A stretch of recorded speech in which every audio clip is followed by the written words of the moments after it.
Welcome to our final week of the Beginner's Guide to Renovating. Tonight we have Kieran from JDL Constructions and Renee from RGF Finance. Just a heads up for everyone, we have had a few technical difficulties, so we are pushing ahead with an iPad and no microphones. So appreciate you being here, please bear with us. Tonight we're going to be talking about builders and the building process, as well as how financing comes into play with that, and we'll hopefully get to some common falls in that or hurdles that can happen in the building process. So Kieran, you're a builder. I am, yes. What is a builder? A builder? There's lots of different descriptions, I suppose, for a builder. Most people think that builders are just carpenters who take on larger projects, and builders are a lot different than that. You know, most builders start their apprenticeship off in carpentry. Typically it's 4 years to do a carpentry apprenticeship, and then you transition to becoming a builder.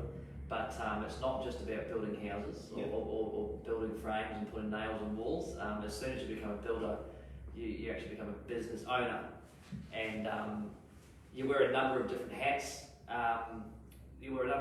When you're doing that. So you know, it's all about contracts, administration, sales and marketing, and a lot more that's involved in being a builder. So it's not for the faint-hearted, put it that way. Yeah, look, I don't know how you guys do it, because from what I see, you guys are juggling a million balls We are at once, and not just on one project, but on a number of projects, and making sure that the right things are happening at the right time at the right place. It is a big side of that. Yes. All these things that go on in the background of projects that clients don't see. So what do you think then makes a good builder? A good builder? A good builder. Well, that's a good question. You know, I think a good builder is someone who understands the process and the design process, and someone that can provide a fairly accurate quote and a detailed specification, and a very clear scope of work. So particularly with renovations, you know, they're not new builds, and for us we need to be very clear about what we are doing and what we're not doing, and we've got to draw a line in the sand somewhere as to what we're doing. You know, a good builder is someone who predominantly uses the same trades on each project as well. You know, so that you can get that consistency of workmanship, and both parties know what each other's expectations are. And then someone who you know, can look at your project and see the pitfalls or see, you know, things that may that may cause problems, and then someone who is an excellent communicator. And I think that's probably one of the biggest downfalls in building is you know, I guess builders sometimes are seen as not a professional. You know, maybe not in the same light as architects or engineers or that sort of thing. But the reality is that, you know, we're the ones who are actually building the home. And there's a lot more that goes into it, you know, these days than maybe what it was 30, 40 years ago. You know? So you went to uni and studied? Yeah, I did a little bit differently. I did a mature age carpentry apprenticeship with my dad, John. But before that, I left school. I didn't know what I wanted to do, so I went and did a Bachelor of Business in Marketing and Management, and then I went and worked for a civil construction company, did my mature age carpentry apprenticeship, and then while I was doing that, I also then decided to go and do a Masters of Construction Management as well. So, you know, it's probably not the typical pathway that you sort of go down to become a builder. But you know, everyone has their own, runs their own race, I suppose, and how you get there is very different for anybody. But you know, having that sort of, you know, those qualifications certainly help out, particularly for running a business and managing projects and that sort of thing, for sure. Yeah, I think that's what a lot of people don't realise these days, is that there are bachelors of construction management. Oh, absolutely. the building profession Yes, is a lot different to what it was even 20 years ago. absolutely. Yeah. A lot more professional, a lot more, I guess, more formalised. More, Yeah. More regulated. yeah, more regulated. Yeah, Queensland is the most regulated state in the country. So, for anyone who's building, yeah, there's a lot of regulation, but it's good. It's only a good thing. So, Yeah. So I then wanted to talk to you about the quoting process yes, that you do, and I guess from what I've seen and from what we do with you guys, yes, we get a lot of ballpark pricing mm-hmm. from you. So how do you come about your ballpark price, Yeah. which is basically looking at a very, very yes. rough plan and an elevation if you're lucky with a few notes on it. How do you get to your number there? Or we just pluck it out of the air. No, honestly, that's the magic question. Everyone has these amazing plans built on, drawn on paper, and then the next question is, well, how much is this going to cost?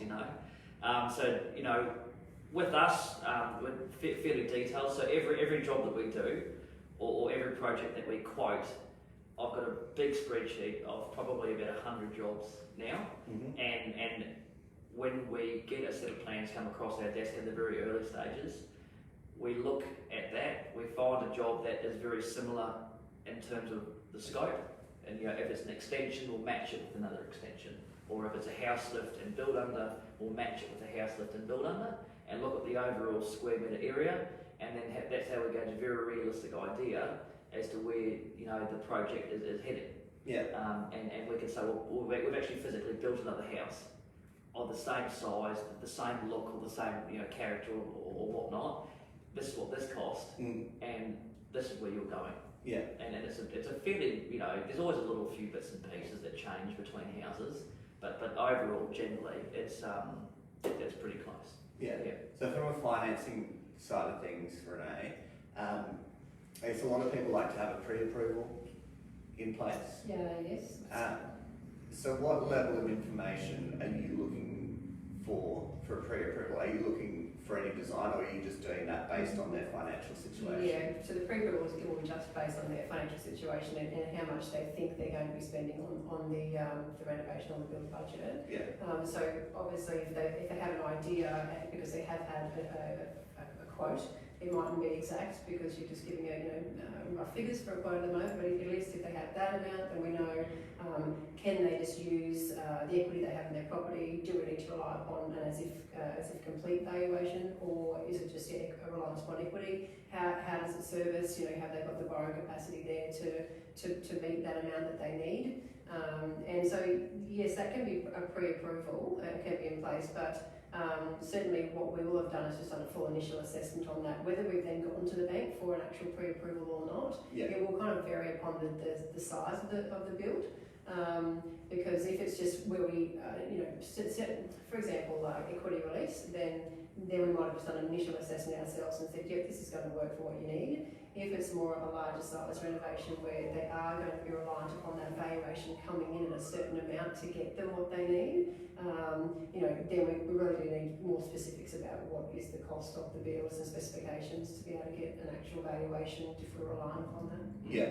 And so are you able to give people a maximum figure that they'd be able to get? Yeah, absolutely. Yeah, so we can always give them what their maximum borrowing capacity is and say, this is the most you can get. You let us know how much you need. If we need to reduce that, we can. If they would prefer a pre-approval before they've got an engaged, a builder designer, we can certainly do that. And if that needs to then be changed, we need to change lender because of a valuation situation, or we need to get a second opinion on a valuation, then we can do that. But yeah, absolutely, we'll always know what the maximum borrowing capacity is, depending upon whichever lender they're going to meet with, that's going to give them the best borrowing capacity. Yeah. And then, sorry, I'm thinking on the fly. So I think for you and I, Kieran, Yes. it would be really useful to know what that maximum figure is. And Absolutely. Understandably in some ways, but unfortunately in others, Yeah. clients can be very reluctant to tell us that maximum figure because Yeah. of the fear that, well, if I tell them the maximum figure, that's the price that's going to come They're back. going to get ripped off. Yeah. Yeah. Which then the way that you quote Yes. probably counteracts that. So your pre-contract quote, Yes. what's involved in that for you? A lot of work. Yeah. So for us to give a fixed price quote, first of all we need some good plans, some good engineering, and then also a very detailed specification from the client as to exactly what they want. So specification, we're Yeah. talking about a selection of Yes. materials Yes. and appliances and those kind of things. Tiles, windows, floor coverings, everything, and it's very very hard for us to give someone a fixed price if we don't know what the client wants. A classic example I generally use is tiles.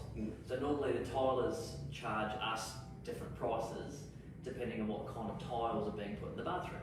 So if you're putting small mosaic tiles on the wall, there's generally around about $110 a square metre to lay and to lay. Yeah. Or if you go for big, more rectangular tiles, it's about $70 a square. So if you've got a very large wall area, it doesn't take too long for that to add up, and that's how the price can fluctuate. And so then with those build contracts, do you then build in the provisional sum that allows for those changes? We do. Yeah. Yeah. So we prefer to actually know exactly what the clients want.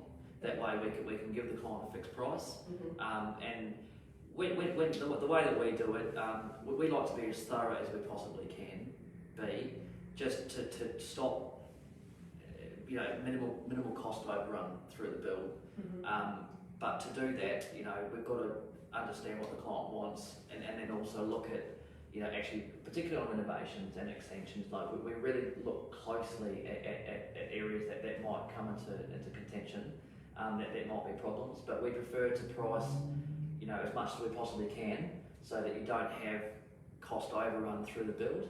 And unfortunately, builders do get a bad name because there are guys out there who deliberately price low, or they price low in the work. The clients are, they're signed up, they're locked in, and then all of a sudden the extras start coming through, and that makes it really hard from a finance perspective because the banks want a fixed price contract, and if there are any variations that come through, unfortunately, normally it's all on the client to pay directly, and the banks will not pay on variations because they are generally up to their maximum borrowing capacity. Yeah, you're right. And even if they're not at their maximum borrowing capacity, the bank is only going to be able to fund a certain amount, and they don't want, even if there was additional funding available to the borrower based on the borrowing capacity side of things, the bank isn't going to want to do any variations mid-build. So they're sort of saying, you tell us what you need, we want a contract to say it's that much, we'll approve it for that amount, and then, okay, yes, let's just fund that. If you then go and make variations, so if the client makes variations after the fact, they won't come in and just then increase that amount. You'd think, why not? It should be able to be done if they can afford it. But no, they won't. They wanted to stick to that particular progress tool. But we find it really helpful, and we see build contracts with and without it, but those that have the provisional sum incorporated into the total build price, great, that's allowing for $35,000 worth, for example, of some changes along the way, which you can imagine may happen. And if there are those changes, they're catered for and they're part of the funding. But those, I think, where they don't have any of that allowance factored in, well, yes, they've really got to stick to that contract, and that's what you want in the fixed price. But as you say, some things will change to a quote, depending upon who you can get to what tradesman or etc. you have on the day, I suppose. Provisional sum certainly will allow for some of that, but then you've always got the client who want to make the variations after and decide they've changed their mind and they want the different tile or different tapware, whatever it might be, that's going to then change your price for.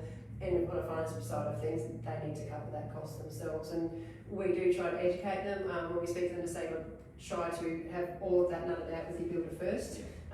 Try not to make the variations after settlement. If you do, you will need to pay for them yourself. You need to have those funds available. So provisional sums are costs that you put in for things that you don't have specific detail. There's two items. There's provisional sum and prime cost. Prime cost is for things like bathroom fixtures. So if the client doesn't know what style they want, we put a reasonable allowance in there, and then the clients can go and choose. If they choose something that's more expensive, they pay the difference, or if they go less, then they get a credit. Provisional sums is where we don't know that if we can't give a fixed price to do the work, and predominantly that's earthworks. Yeah. So especially around Red Hill and Ashgrove and all those lovely hilly areas where there's lots of rock. But we can get the data from soil testing, but again, you just don't know. It's unforeseen. Yeah. So we've got to, but we do a lot of it. So you have a fairly good reflection as to how long it's going to take. Sometimes you hit harder patches of rock than others, and it just takes a little bit longer to do it. And it's just about finding a builder who you trust and who you feel comfortable with, and then they're going to include everything that you need. Yeah, and I think that relationship is really important as well. Yeah, absolutely. Because you're going to be working with a client for 6 months, up to 12, 18 months, depending on the size of the project. So yes, money is important, but there needs to be a value put on that relationship as well. Yeah, absolutely. You don't want to be in a position where you're fighting the whole way, and the client doesn't want to be in a position where they're fighting you the whole way. Yeah. So, in some ways, if the budget's there, yes. Would you think that the decision making on personality comes into play a lot? Yeah, and it needs to go both ways. Yeah. It really is like a relationship. You're working very closely with someone for 6, 12, 18 months, and everything's sort of established through trust and transparency and communication. And that's the communication is probably one of the biggest components of a relationship like that. But if things happen, you're just got to be upfront and honest and transparent, and work out how you're going to fix it. But it's a really big thing, and sometimes if you clash, then maybe it's better that you walk away. Yeah. And sometimes you're not suited to work with a particular client or vice versa, and that's fine. The last thing you want is to have added stress than what you're going through at the moment. Yeah. Or going through a renovation and consistently fighting or having arguments over who said what or anything like that. Yeah, and I guess that despite everyone's best efforts, it not only affects people personally, but it will affect the project itself. Oh yeah. Builders are people too. Yeah. Builders take things home and they think about it, they sleep on it, or we don't get sleep. So we're not just a machine or a robot or anything like that. Yeah. So I guess with that in mind, and circling back to the prime cost of provisional sum items, that's probably where you see the most variation in prices. It is. People. So if a client's looking for a renovation cost, and they get prices from 2 or 3 builders, that's probably going to be where the difference a lot of it is going to be. Because the trades price. There's not too much. There shouldn't be that much difference between your structural work. So your framing, your earthworks, your concrete. Where prices fluctuate is finish. Yeah. And if the client doesn't have an idea of what kind of kitchen they want, you might have one builder pricing for a very basic laminate kitchen with a laminate bench top, or you might have the second and third builder pricing for 2-pack cupboard fronts and nice drawers and stone top. And that's one item. And that's where building costs fluctuate so much. It might be $5,000 here, $10,000 here.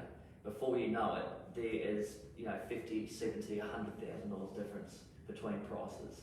Yes. So that's why it's really important that if you are getting more than one price, that the client actually knows what they want, and that every builder's pricing on the same. Comparing apples with apples, and there's not too much difference between builders. Like what we get material prices for is not that different from the next person. There's not much difference at all. Where the difference in price comes from is how the different businesses are set up, and that's pretty much and what else they've included. For us, we find that like we're not an expensive builder, but we price to do things properly, and we price to make sure that houses last them at the time, not in 2 or 3 years going back and fixing things or having things fall off. Absolutely, And that is one of the hardest points of trying to get that across to people for us, you know. Because the reality is, if on paper one price is $100,000 cheaper, yes, they're very unlikely to get that saving at the end of the there has to be day. a reason for it. There has to be a reason, and another reason, you know, if you get a larger company, you know, there are builders who are still on the tools, right? They run one project, and so that the builder is actually acting as a carpenter, and they're actually on the tools. But they're going to be cheaper than, say, someone set up a bit like us, where, you know, we have an administration team, you know, so an administration person, and we have a few more people in the office, so naturally our overheads are a bit more expensive. Yeah. But with that, Yeah. there comes, you know, the extra communication. You know, we have more time to actually to give a better product and better service than maybe a one-man team where they're stretched a little bit thin. Yeah, and I suppose the procedures and the tracking and processes all those and kind of everything things like that you that. have in Seamless place. project. Seamless project. Yeah. So I think then that comes back to, you know, being able to analyse quotes that people get. Yes.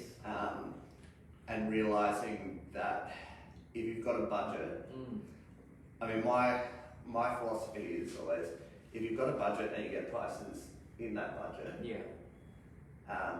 go with the builder that you think you're going to have the best relationship with, and has a track record of quality of work. Yeah. Do you agree with that? And it was also choosing the builder who can do the job. Yeah. You know, because like builders specialise in different things. You know, some builders specialise just in bathrooms, or some builders specialise in, you know, $2 million plus jobs.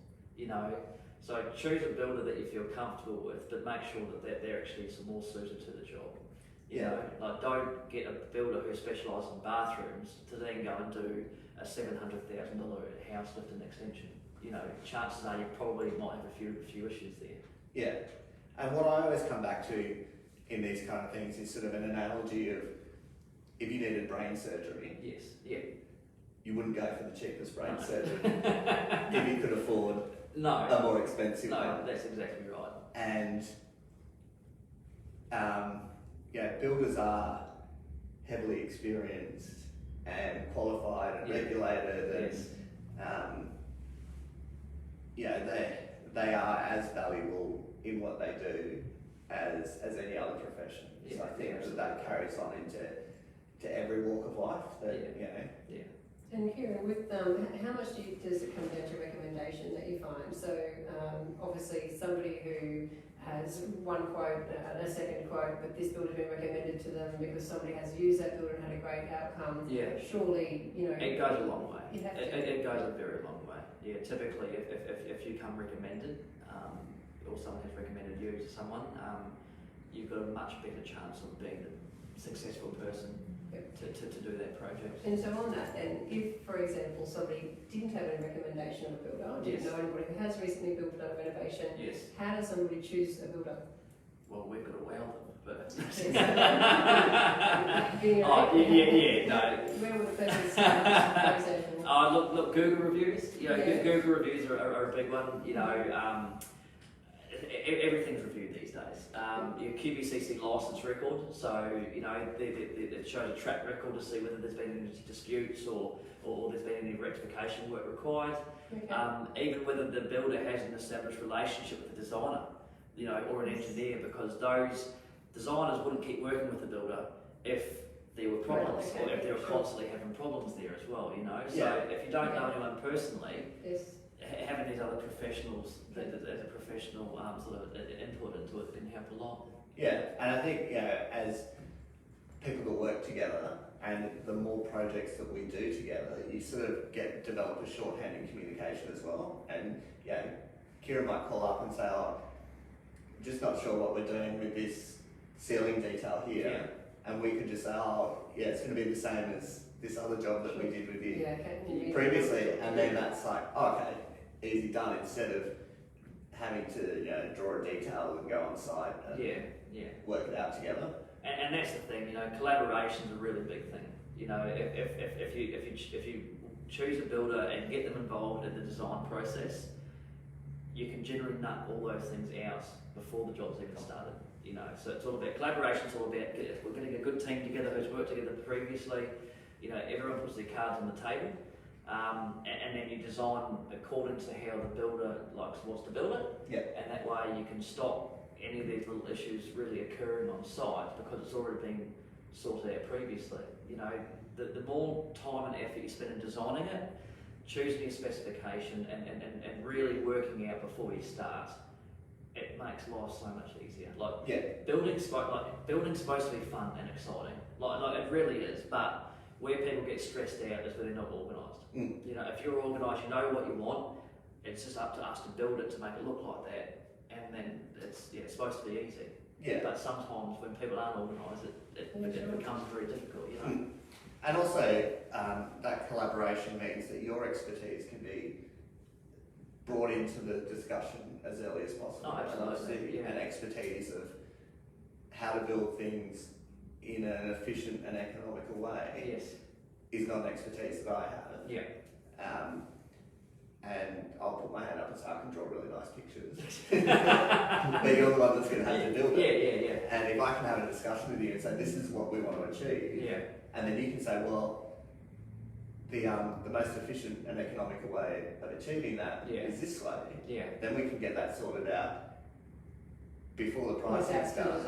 Yeah, that's exactly right. And then we can also discuss the knock-on implications as well, because that's something that a lot of people aren't aware of, that one decision that you make on a building site. Massive flow of effects, absolutely, without a doubt. And just I think getting your builder, choose a builder, get them involved as early as you can, it only helps the project.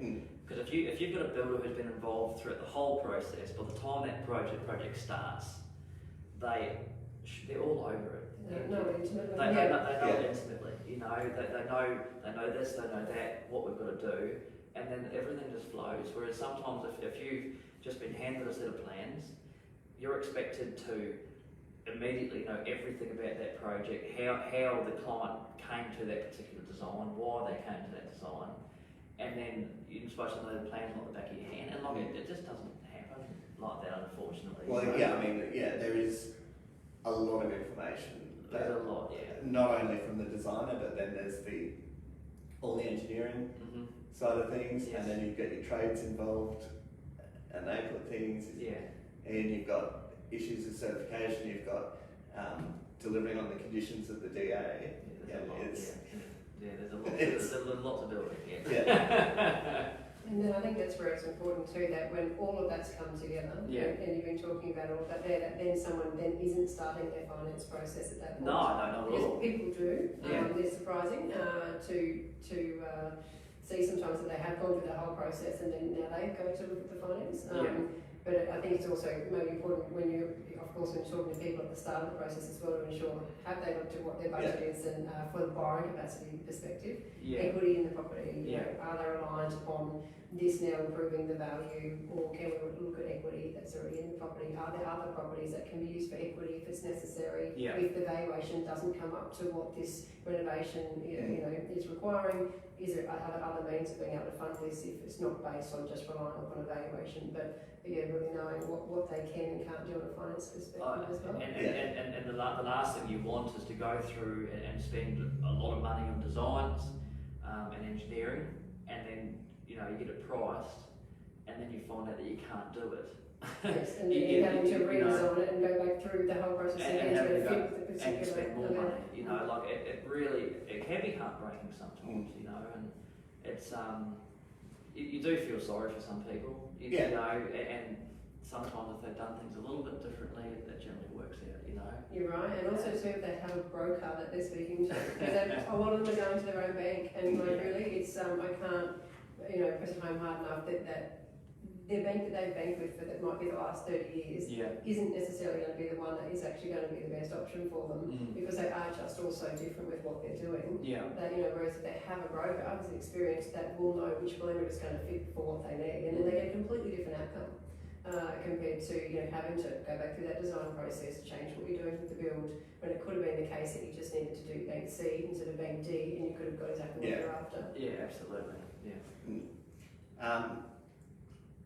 And then on that, I guess as a designer, I'm in a more fortunate position because I've been paid But that's for right. my work. You're always the first one to get paid, isn't it? Yeah. So I think something to highlight is probably how time consuming and how expensive it is for you to price something. Like it's not a couple of hours. It's not. It's days at work. It's not a couple of hours. So I have actually recorded this a fair bit, and depending on the size of the project, look, I can spend anywhere from 60 to 80 hours. So a week and a half to 2 weeks of actually pricing. But we use a proper estimating program. Like we're up with technology. We're not operating at the back of a ute anymore or anything like that. But the idea is to just really be as detailed as we possibly can. Take out all the grey area.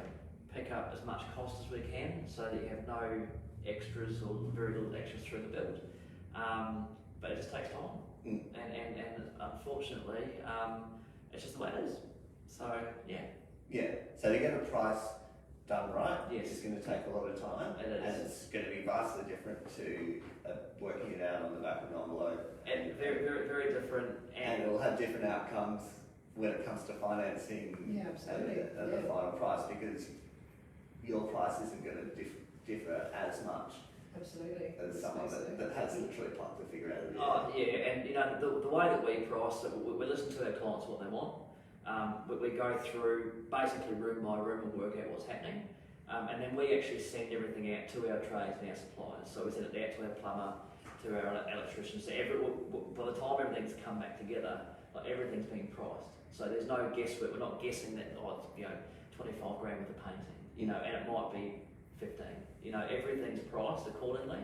So by the time we hand it to the client, it is what it is, but we spend a fair bit of time and effort doing that, so we know that we're comfortable as to where the price is, that we're not going to go over. And the client will also be comfortable that it's not going to blow the budget, No, they're not going to have to try and come up with other funds afterwards. That's right. I do see different quotes, and some, are particularly detailed, line by line detail, from 1,500, 3,500, 4,000, 2 pages worth of really detailed quote, and then you get the others that might have 3 lines and a total price. And in those ones, I have to say, look, maybe you want to get a little bit more detail on this, because you don't want to be finding that there is another 10,000 you've got to find. That's right. So you do see the difference between some of those quotes. Yes. I think for a quotation, so we have a bit of documentation that goes with it. So our quotation document that comes out of our estimating program, that's normally sort of 12 to 15 pages long, and then we also do a detailed scope of work, and that's about 10 pages long, and then we also do plans, and so we actually mark up drawings on the plans so the client can see, if you're sanding a floor, this is the whole area that we're sanding. So collectively we generally produce somewhere between 30 and 50 pages worth of documentation that all forms part of an estimate. There's a lot to go through, but it's just what we do to make sure that we're accurate. So So I think we've covered the pricing side and those side. The next thing, I guess, is paying for the project. Rightio. So obviously, as much as you'd like to, you don't get delivered a suitcase of cash on day one. We don't. So how does that work? Everything's done through progress payments. So it's a milestone-based payment system where once we achieve a certain stage, we are able to invoice out and then receive money for that. But trust me, as soon as it comes in, it goes out very quickly again. And particularly in renovations, there's a lot of things that we need to prepay. So, timber windows and doors, we generally have to pay sometimes a 30 or a 50% deposit. So if you've got a $30,000 window order, straight away you're paying $15,000. Or a cabinetry order, that could be a 10 to 20% deposit. $50,000 worth of cabinetry is sort of 10, 20 grand. So, progress payments for builders are very important, particularly for managing cash flow. And particularly with the QBCC's, rules around, builders and being solvents and that sort of thing. So cash flow is king. Yeah. But typically it's a milestone-based payment. So on an extension, a typical extension, you have stages such as demolition. Once the subfloors are complete, once it's framed up, the roof's on, once it's closed in, roughed in with all your services, sheeted, all the carpentry work inside's done, painted and completion. So you normally have anywhere between 8 and 12. I mean, we would like more. we would like more, but sometimes, but that also comes back to the banks as well. Yeah. And we have had the case where the banks on a $800,000 project where they would only wanted to pay 5 payments. Yes. And from a builder's perspective, that is very, very difficult to try and manage. And sometimes we do need to try and change that because we do need the payments spread out a little bit. Otherwise, we're holding a lot of money and we're not getting paid for it, and it makes it very difficult to operate financially if you're in that circumstance. Yeah. Yeah, you're right. The banks, more so the valuers, will make comment in the valuation sometimes about that, or if it's not requiring a valuation because you're using equity, but they're doing progress payments, then yes, the bank will say some progress payment schedules are not to standard, and they have those changed, so we have to go back and just get those amended with you, so that we can try to work with a progress schedule that's going to work for the builder, but then also work for the bank. And it's hard because when you're doing a renovation is not a new home. New home is the same. It's the same progress payment. For a typical group home, group house. But renovations is different. You might do things slightly differently, and unfortunately, when the banks or the valuers don't quite understand how it actually works on site. But we do a proper construction schedule or a program on a Gantt chart, and so we supply that as well, so that everyone can see exactly how long it's actually going to take and where the progress payments are on the time frame, so that they know that there's one progress payment coming every couple of weeks or whatever it might be. So that's where also, if talking about collaboration, when you've got also a finance broker involved, I like to get to know the builders, and they get in contact with me directly about their progress payments, and they we just send it to the client. I'll send the invoice to the client, and maybe some photos of the stages they're up to, and then they CC me on, so that I'm able to then just push that along with the bank and make sure that payment is done really quickly. It works well for everybody. It means the client keeps getting their bill progress, you're getting paid, so you can progress it. I know that the bank isn't holding anything up because I'm controlling that myself as well, ensuring that I'm getting the update of when that's paid, telling you both the payment's been made now. Really a progress payment when an invoice is provided to a bank, it should be paid within 2 to 3 days. There should be no reason why it's not. That's right. But if someone's holding up that process there, sometimes it's the client if I'm not involved. That's right, I forgot to send that invoice, it's been a week. Then that's where you delay it. So that's why I always say to the builders, use my email address, please copy me on when you send that invoice out. We'll make sure it's moved along quickly. It's in everyone's interest. That's really good. Yeah.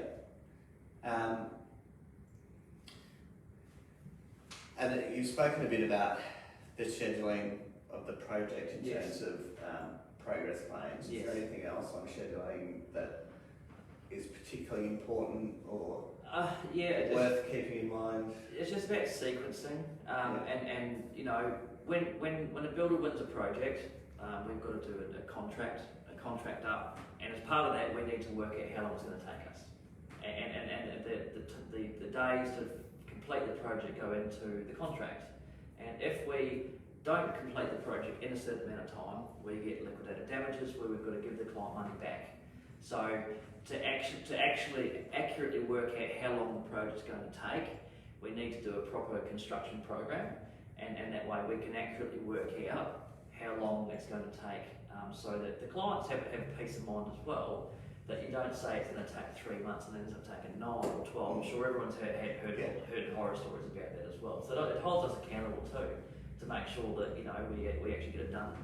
And any good builder will finish a job earlier, not later. And obviously that will take the time it takes to build, but you are also factoring weather with this. Weather delays, with the current COVID environment, there would have been a few builders who have been waiting for things from Italy and China and Spain, and things like that add up. and they delay the project. So they're going to, yeah. And we were mentioning before as well, I think you were saying there that you would be able to speak to the client about it. There's a lot of people I'm finding at the moment who are concerned that their construction, maybe they should wait, maybe there will be delayed because of supplies. But you mentioned that that doesn't need to be the case at all. As long as you sort of not, as you said, not buying the tiles from Italy, and able to particularly choose materials that is available in Australia, that there's plenty of, and you know, not a problem then to get your supplies that build will keep progressing. There should be no reason for the delay. And look, trust me, there's not a better time to build than now. You know, look, it's going to be a very tough environment for the next 6 to 12 months. So a lot of builders will be sharpening their pencil a little bit to try and guarantee some work through. And you know, material prices are always going up; they don't come down. and so, along with that, you've got that with your building, but also we've got the cost of essentially the cost of borrowing that money at the lowest it's ever been. You can borrow the money to build it at a 2% interest rate, or 2 point something. You know, then absolutely better time to do it. It literally can't go lower, and it's not because otherwise the banks will be paying people to borrow money. Certainly the lowest it's been, that's for sure. Do you see it going down again? Interesting question. It's a possibility. Absolutely. So you know, we're in the lowest interest rates we've ever had, and you know, there's the 2.19, 2.09, 2.29 rates out there. So really low. Fantastic. Will they go lower than that? It is definitely a possibility. Even it was around October, November of last year, the RBA Governor General had said that he was willing to go to negative interest rate territory if the economy required it. That was well before COVID-19, and also well before a lot of world economic turmoil has now come into place. So when you're looking at sort of unemployment levels with America, for example, literally, you know, 20% I believe is unemployment it's getting to at the moment over there. Those sorts of things impact our economy here. It's not just what's going on in Australia. So it's a possibility.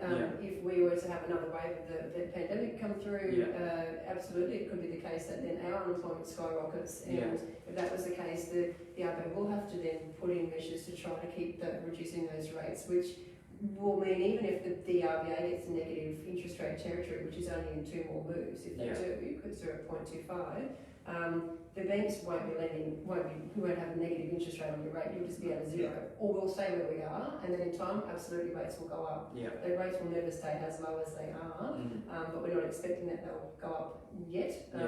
But there's always the possibility that they may still reduce, but certainly with rates where they are at the moment, it's a good time to be able to finance something, because it's you know, big reduction in what people have been paying in comparison, or if they're about to renovate. You know, they can refinance their interest rate, increase for the renovation, and finding that they're not actually having to make any more repayments than they are now. On the current rate, they are at 3.5%. Increase by 150,000 for your renovation on a rate of 2.5%, and your repayment hasn't increased, and you've just got much bigger value in your property. You know, which is better long term, and you can pay for the bill without increasing your repayments. That's good.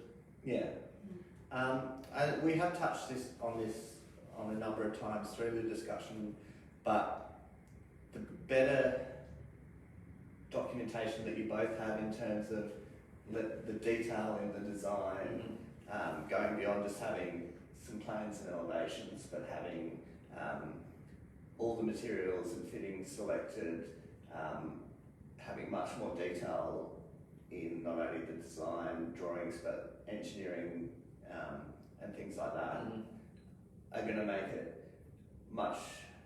I mean, you give a much more accurate price.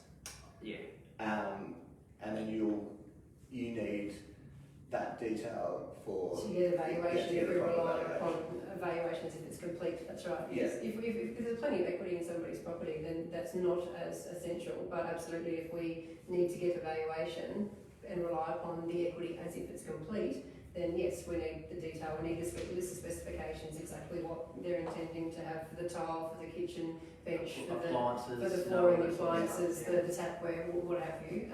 Then yes, it's all specified.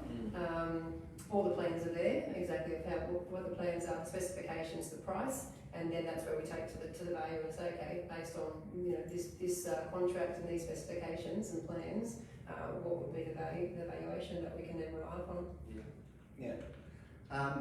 So a question for both of you, but maybe you first, Renee. What do you wish your clients knew before they came to talk to you, or what's something that keeps coming up that you wish everyone knew? Sure, I think knowing that each bank will provide a very different outcome to them, depending upon their circumstances, and also that changing their employment does have an impact on what they can do, as well as their expenses. So someone's living expenses can really impact how much they can borrow. Where if they knew that before they went to do the finance, a lot of people will reduce their expenses if it means they're going to be able to get a certain loan amount. If their expenses happen to be a bit less, because everyone taps that card, we're all spending things we don't need to spend. But if someone was to say, look, if you can just pay back those expenses and really stop spending in a certain area, because that's going to get you this amount you need, and you're going to get that dream home, that dream renovation, everyone I think will do that because they can. It's always the discretionary spend. Some years ago, the banks didn't take into account the discretionary spending. You took into account your minimum basic costs. Basic expenses rather, but now the bank will take into account all your discretionary spending. So I think, yes, people's levels of what is realistic around expenses and what they can borrow, they're not aware of that, so that's definitely an educational piece there and where we have to have the discussion. Sometimes we can remove some of those discretionary spending items if it is realistic that it could cease, but really what the bank's looking at is if you've been doing that for 3 months, you're going to continue to do that. That's not the case. We know people will put their home loan first, as opposed to shopping online. But the bank isn't seeing it that way anymore. It certainly seems to well being a commission. So expenses piece and then changing employment. The amount of times people have been in a really good position to borrow, but then have just decided to change their job and then called to say, I don't know what I want to do, the purchase or the renovation. And having that new position is then going to impact them, or they need to wait longer. That's probably the two.